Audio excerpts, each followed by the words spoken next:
high on a throne of royal state which far outshone the wealth of Ormuz and of Ind, or where the gorgeous East with richest band showers on her kings barbaric pearl and gold, Satan exalted sat, by merit raised to that bad eminence, and from despair thus high uplifted beyond hope, aspires beyond thus high, insatiate to pursue vain war with heaven, and by success untaught his proud imaginations thus displayed. Powers and dominions, deities of heaven, for since no deep within her gulf can hold immortal vigor, though oppressed and fallen, I give not heaven for lost. From this descent celestial virtues rising will appear more glorious and more dread than from no fall, and trust themselves to fear no second fate. Me, though just right and the fixed laws of heaven did first create your leader, next free choice, with what besides in council or in fight hath been achieved of merit, yet this lost thus far at least recover, hath much more established in a safe unenvied throne, yielded with full consent.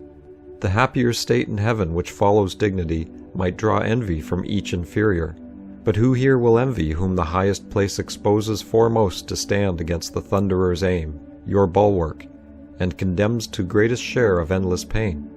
Where there is then no good for which to strive, no strife can grow up there from faction, for none sure will claim in hell precedence, none whose portion is so small of present pain that with ambitious mind will covet more.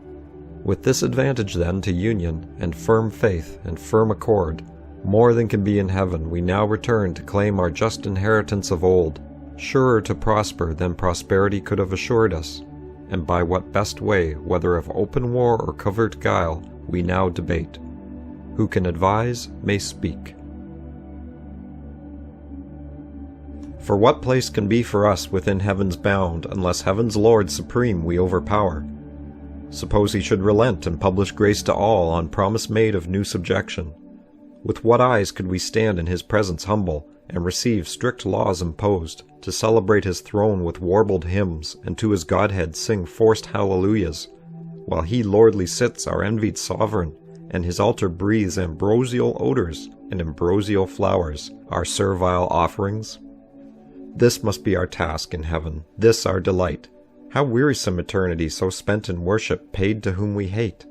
Let us not then pursue by force impossible, by leave obtained unacceptable, though in heaven, our state of splendid vassalage, but rather seek our own good from ourselves, and from our own live to ourselves, though in this vast recess, free, and to none accountable, preferring hard liberty before the easy yoke of servile pomp. Our greatness will appear then most conspicuous, when great things of small, useful of hurtful, prosperous of adverse we can create, and in what place soe'er thrive under evil, and work ease out of pain through labor and endurance. This deep world of darkness do we dread? How oft amidst thick clouds and dark doth heaven's all-ruling Sire choose to reside, his glory unobscured, and with the majesty of darkness round covers his throne, from whence deep thunders roar, mustering their rage, and heaven resembles hell.